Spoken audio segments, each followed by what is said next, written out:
Okay, guys, we'll start with an opening statement from the coach, and then we'll take questions for student athletes. Please raise your hand. Let us know who you are, who you're with, and please address a specific question to a specific student athlete. Coach?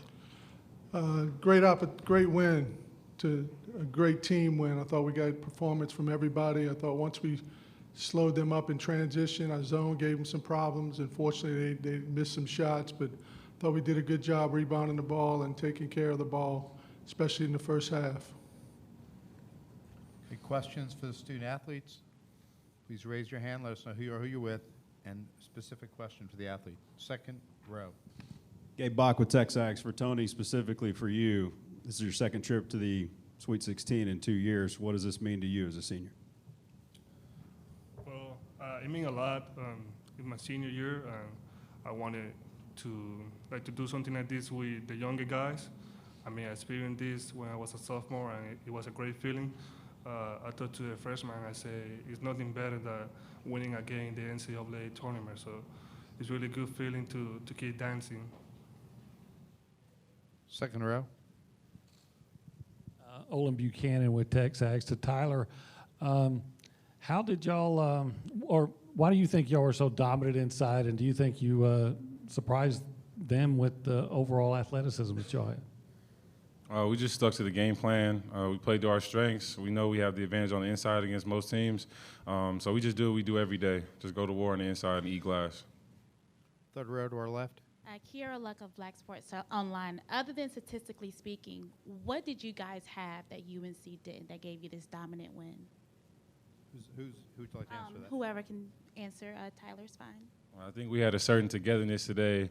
We came out there, and from the jump, I thought we were just unbreakable. We didn't have the fastest start, but we were together the whole time. There was never a minute out there where anyone went their separate way. We just stuck together, and we got the dub. To our right on the aisle. Tyler, seeing the way that this team performed on the perimeter, watching them against Lipscomb, was that something that you guys noted, that if you could make them pay beyond the arc, that it would end up turning the tide in your favor? What was the question? I couldn't hear. Sorry. Seeing the way they performed against Lipscomb, and Coach Williams noted the other day that if any team is feeling less than confident about their perimeter game, that they just need to play Carolina and suddenly everything falls wide open. Is that something that you guys saw and were able to take advantage of tonight? Oh, yeah. We knew we would get open looks just by the way they rotate on defense. And I think we took advantage of our opportunities. We did a great job moving the ball, playing inside out, getting great open looks, and knocking them down. Second row to our right. Yeah, this question's for TJ and Admon. Defensively, you held them scoreless during a key stretch in the first half, about the middle of the first half, about a 6-minute stretch there where they didn't score the basketball at all, and they missed 8 field goals in a row. If you could take us through just defensively the intensity out there in that key stretch that allowed you to build that lead with a 15-0 run. TJ. Coach Kennedy, he preached defense, so we knew today we was gonna play against a great offensive team, so we knew that we was gonna have to key in on defense and lock down. And we knew if we wanted to win, we was gonna have to shut their players down at least a couple possessions. So that's exactly what we did, and we just got the win. Admon. Back what TJ was saying, Coach Chu and Coach Kennedy talked about going into this game that only team that can really beat us is ourselves. And then, as you see, we played our brand of basketball, which we do on an everyday basis. And so, DJ got a couple steals early for us. Robert used his size, being able to block shots, and that's what we do. Force teams, take tough shots. You got to give North Carolina credit. They're a great team, but they just came out missing shots. Middle of the room. Dick Cox with Cox Sports Broadcasting, and I'm asking DJ, can you talk about early in the game, Tyler dominated inside, and that seemed to open up your game in the perimeter game where really the three-point shots started falling for you? Oh, yeah, most definitely. Our offense is inside out because we got two of the best bigs in the country, the best two bigs in the country. So, I mean, they draw double teams. Otherwise it's a bucket every time or free throws. So, luckily, they got the ball out and around, and I was ready to shoot. Got it going. To our left. Roger Rubin from the Fieldhouse. Question for Tyler and DJ. How would you describe the way that your size and length had an impact on Carolina? DJ. Size and length. Let's see. I think it was more our effort. versus size and length. I mean, because they were big too, but we just focused on playing harder and playing more together, staying connected, and then our size and length, I guess, gave us an advantage, but I think it was more our effort. Tyler? Yeah, it was definitely effort. But I mean, we have great size. We do have great length. I knew this game I was going to have to work hard to keep their bigs off the glass, and DJ and Rob and the other guys, they did a great job of crashing the glass, helped me out in the glass. To our left. This question is for TJ or Tyler, both of you guys.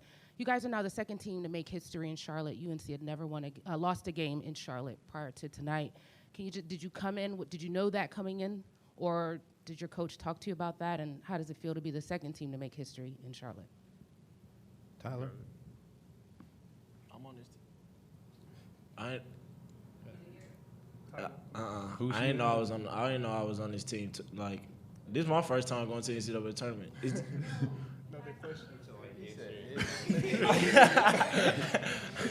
All right, could you repeat the question? My bad. Carolina had never lost in this building before, and what happened with UMBC? What's it like being part of history again here, beating Carolina for the first time here? It felt good. I mean, we was together, like we all say. We was together. We just knew that we came to play. We was ready to play from yesterday. We was talking about this our whole life, our whole season, basically. So we was ready for the moment. It was very challenging because, like I say, North Carolina, they're a great team. They play together. They got great offensive threats, defensive threats. So we just came together and got the win. It's also historic because it's your first tournament. Who's the next question? To our left. Roger Rubin again from the Fieldhouse. Admon. I think that you guys probably expected from the very beginning of the season that you would be a team that was capable of doing this, but it wasn't always there. Why do you think the team is what you expected it to be finally now? Because Coach Kennedy, he's done a great job of keeping us all together. We've been through so much as a team, and he's always preached, staying connected, staying together. And so, we just got to give him the credit. And so he's been there day one. He's always talking to each one of us every day before practice. He's talked to some of our leaders that we have today, and so he always asks different things, what we can do better as a team. So I can say Coach Kennedy. Okay, guys, thanks. You guys can head back to the locker room. Congratulations. Good luck to you. Okay, well, questions now for Coach Kennedy. Great job, Admon. Yeah. First question to our right on the aisle. Coach, you had 3 players within double-double tonight. You've had players touch on that need for camaraderie, that need to stick together tonight, but to have that much dominance on the glass as well as in scoring, what does that say about this team? Well, we shared the ball I think we had 7 or 8.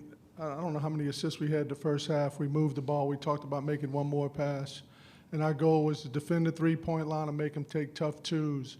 And when you block 8 shots, that means there's a lot of tough twos. So our game plan worked. They didn't shoot the ball well. We took them out of rhythm. We took them out of transition.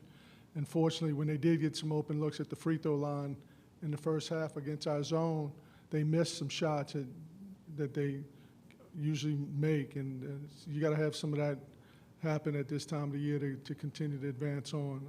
I don't think they played their best, but I think that fortunately we were able to get the win, and hopefully we had something to do with that. To our left on the aisle. Billy, Dan Wolk in USA Today. That 3-game losing streak in February, at that point in the season, how worried were you about the direction of the season? How worried were you about your job? And what did you have to do to get this team to finish strong and play the way it's capable of playing? Well, we always worry when you're losing as a coach, and you always know your job's in jeopardy when you lose games. And so, but I got tremendous faith and know that God's got my back, and we never gave up, and these guys bought into how we needed to play and bought into some details that we weren't doing in that stretch. And we lost, I think, a 1-point game to Missouri. We lost a couple of close games and really just had one game where we didn't play well. But our biggest problem was the beginning of SEC play when we had 2 guys with knee injuries. And that's where you want to be your best in the beginning of conference play, and we weren't our best at that point. Back right on the aisle. Billy, your zone took them out of their rhythm in the first half, obviously. Did you anticipate that they were going to go into halftime trying to scheme the zone? Because you came out of it and didn't play it in the second half, and they just didn't seem to figure that out.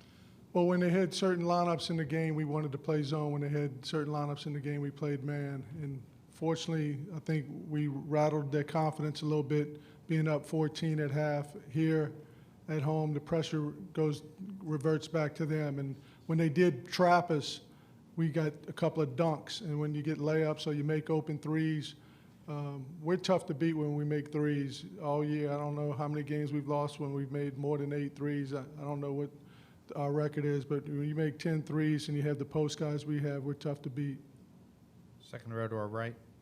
Coach, you come out in the second half. I mean, they got to start well if they're going to get back in the game, and I felt DJ may have played his best basketball since his suspension. Would you agree with that, with everything he was doing? Yeah, DJ Hogue was tremendous. He was aggressive on the defensive end. He had block shots. He got a steal. He got some deflections.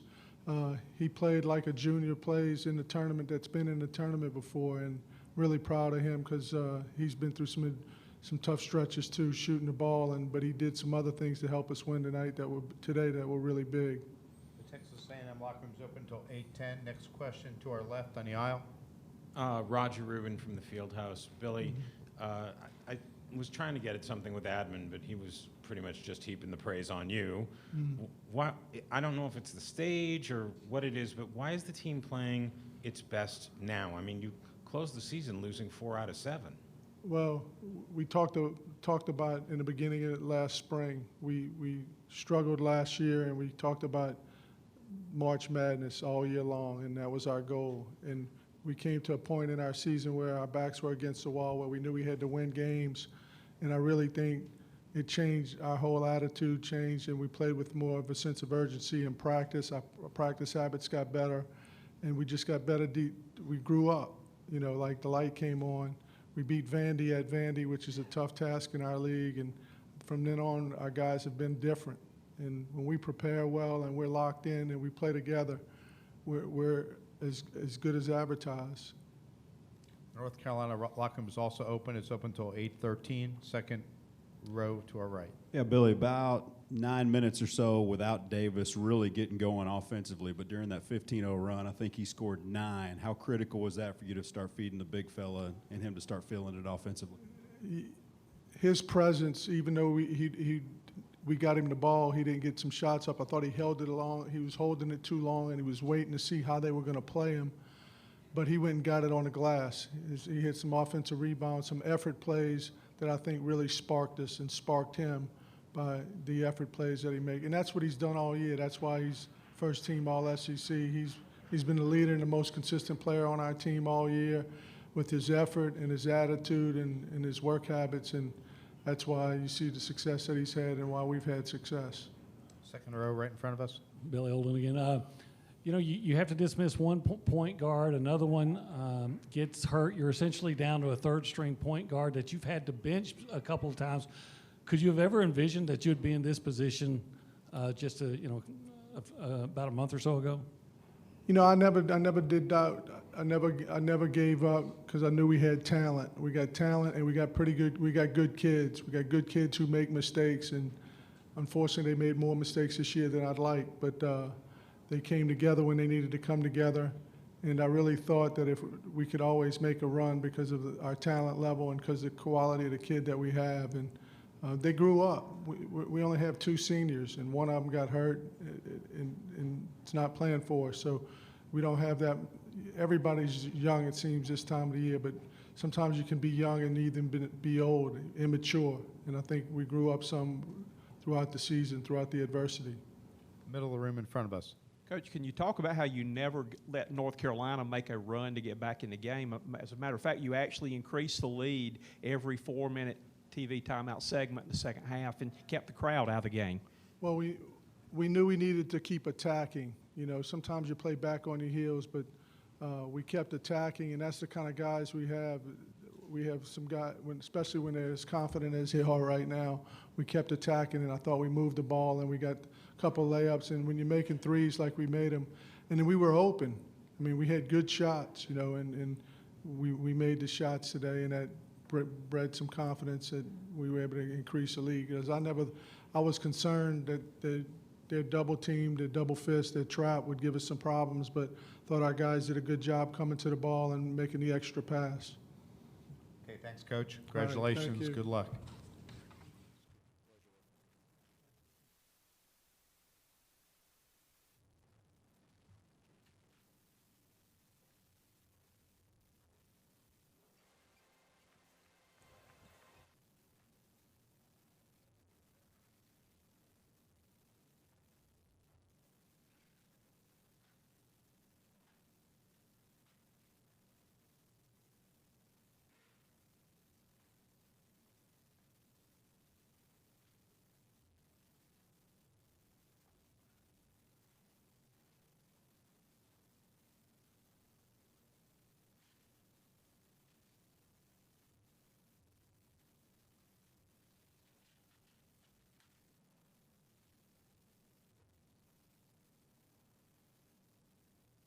Once again, the Texas A&M locker room is open until 8:10. North Carolina locker room is open until 8:13.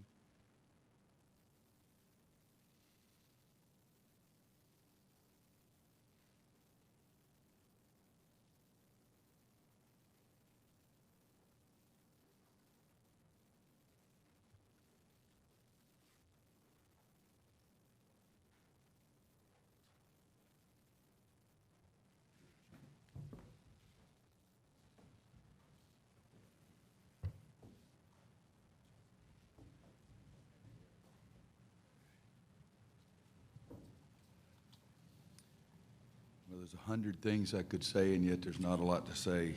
We got beat by a team that played better than we did. Got beat by a team that the head coach coached better than I did. These two guys up here are giving me so many thrills and have taken me for so many unbelievable rides. That's the overwhelming feeling that I have right now.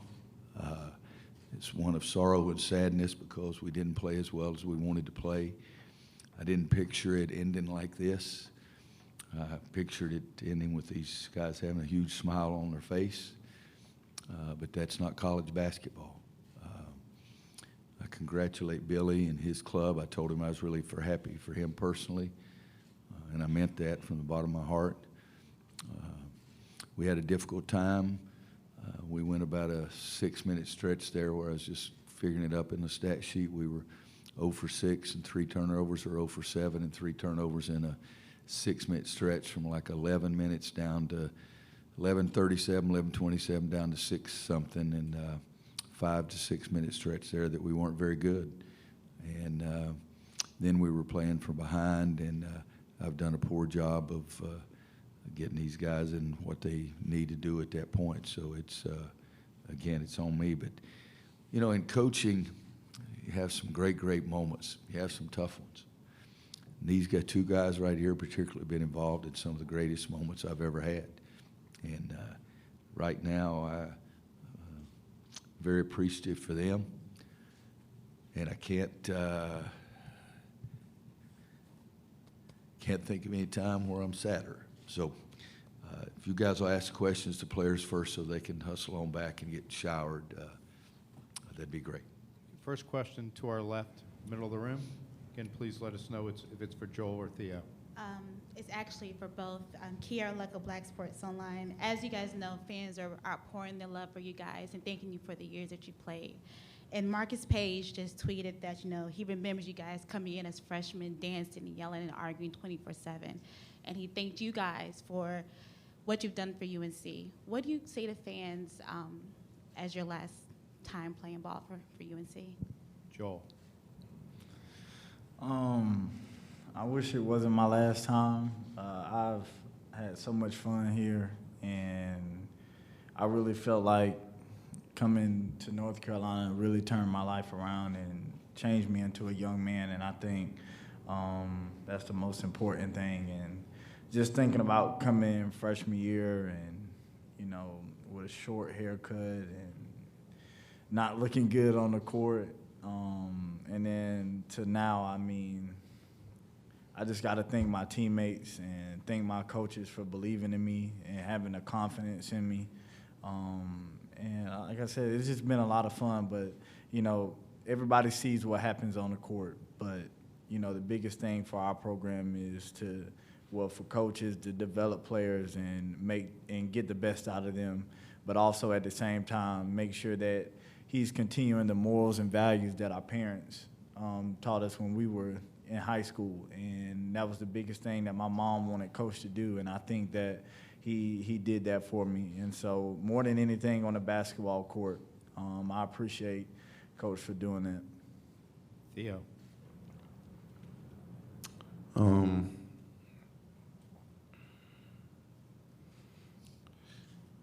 I don't really know what to say. Just, I didn't take any of this for granted.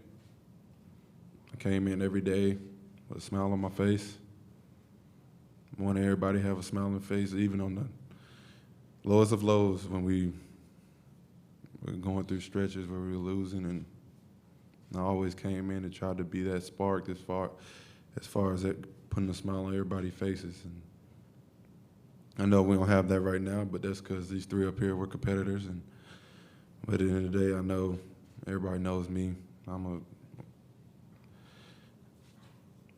always smiling and stuff, but like it's tough, but it's life. First row right in front of us.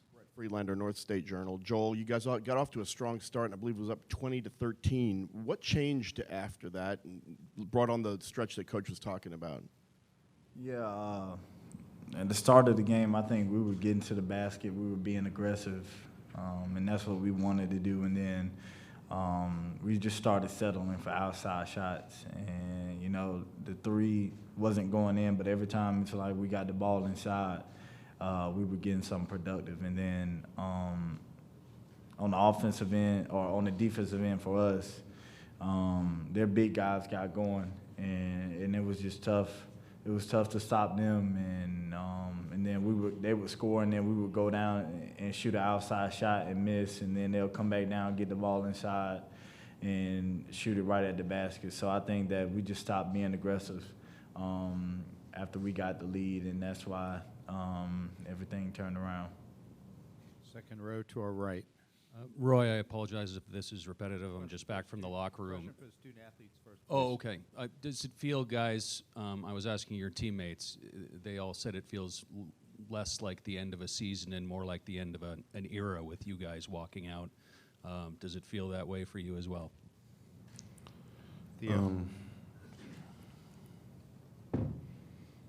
It's just tough because me and Joel, we're those type of guys that just try to bring joy to everybody. And we hope we did that. We tried. It wasn't like we was trying to. We was just being ourselves. I just want people to know that it's like, I hope nobody thinks this was an act. This is me. Like, I just want everybody to have a good time, enjoy the moment.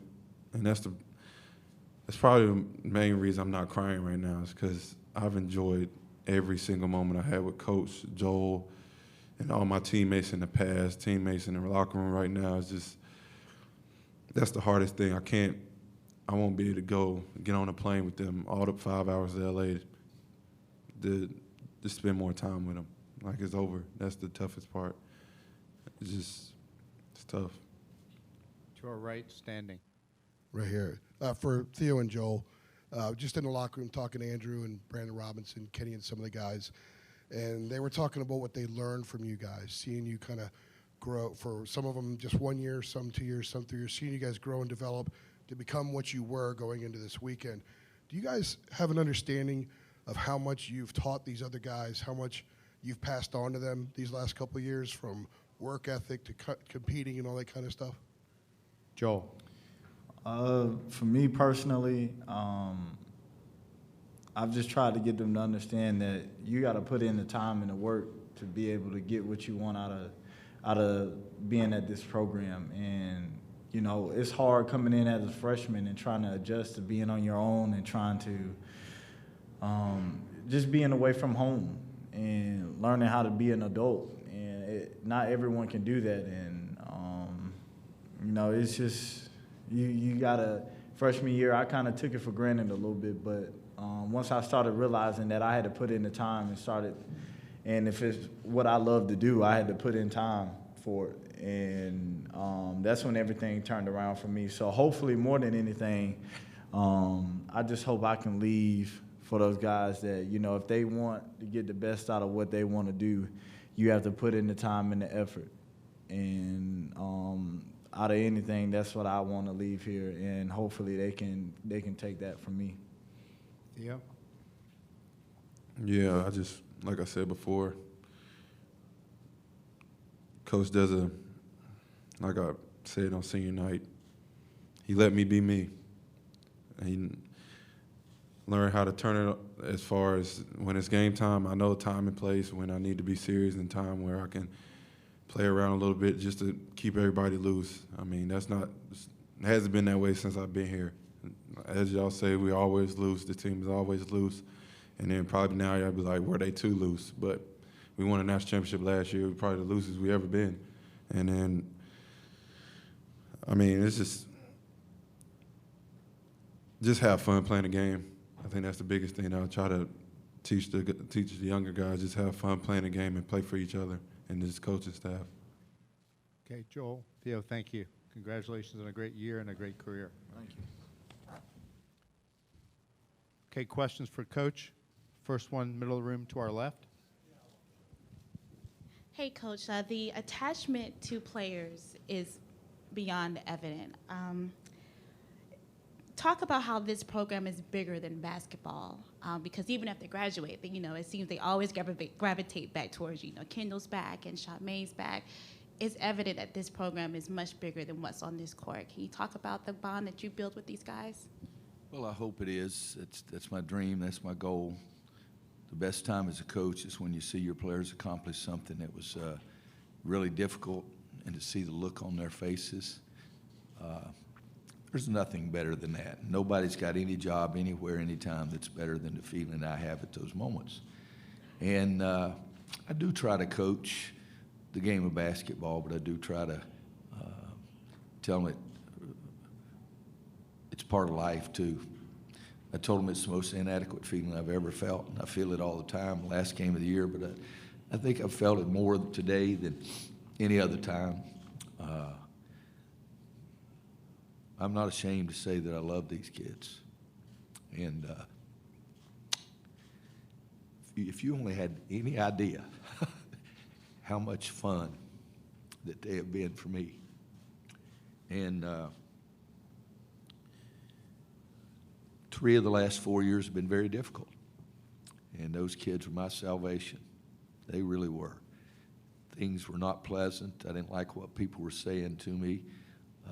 Didn't like what they were saying about me.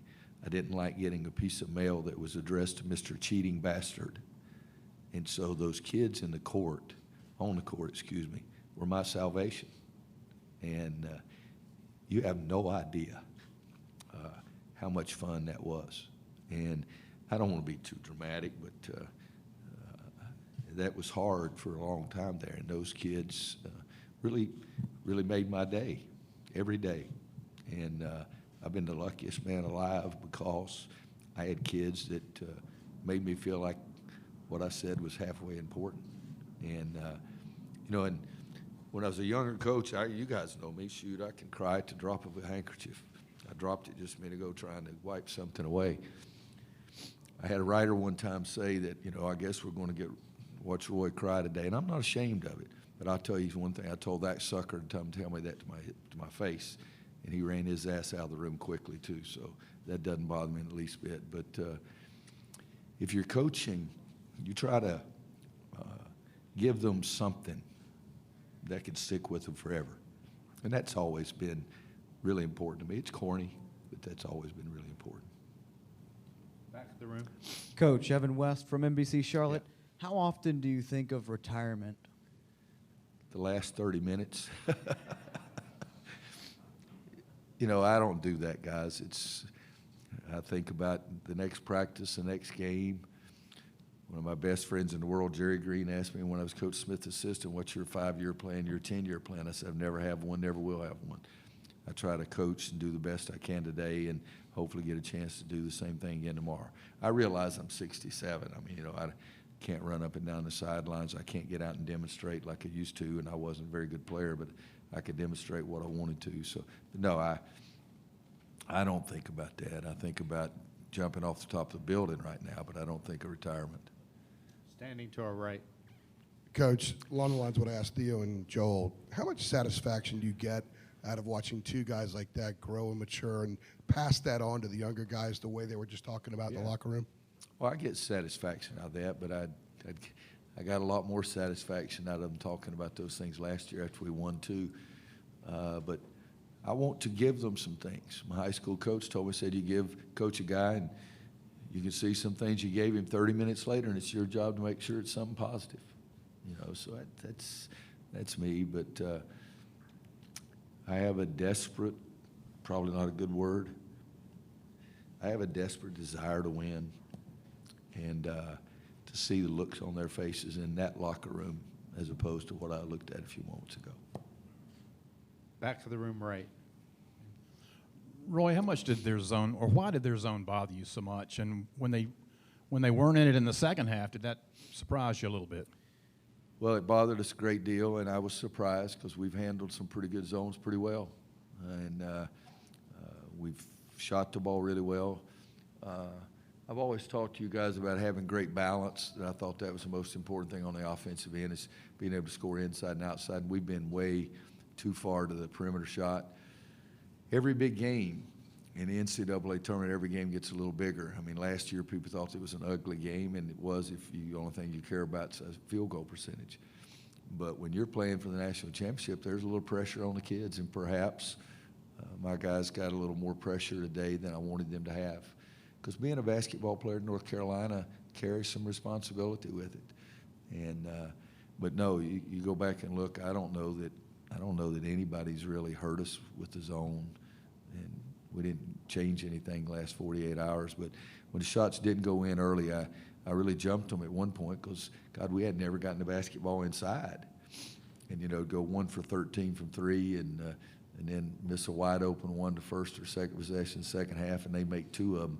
It's hard to keep the guys up. Back of the room left, standing. Roger Rubin from the Fieldhouse. Roy, your last answer sort of gives me a couple of questions. The first one being, when you talk about the pressure that a Carolina basketball player is feeling today, are we talking about a pressure that comes from within, or are we talking about a pressure that came from Texas A&M? Oh, I was talking about pressure that comes from within. You know, if we lose 2 games, people jumping off the boat and think we're about to go wacko or something. But we stay the course pretty much the whole time. But there is, I mean, we've won. I like that pressure.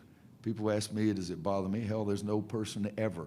My boss is sitting right down there, and Chancellor, they've never put any pressure on me like I put on myself. So, no, I think it's you feel a responsibility. I feel a tremendous responsibility to be successful, yes, but I do it myself. In terms of the dynamics that affected the game today, did you see Texas A&M as, I mean, did you find that their size affected you? Well, you watched the game. I mean, they blocked 70,000 shots. Come on now. It was a more difficult game for us inside, which we knew.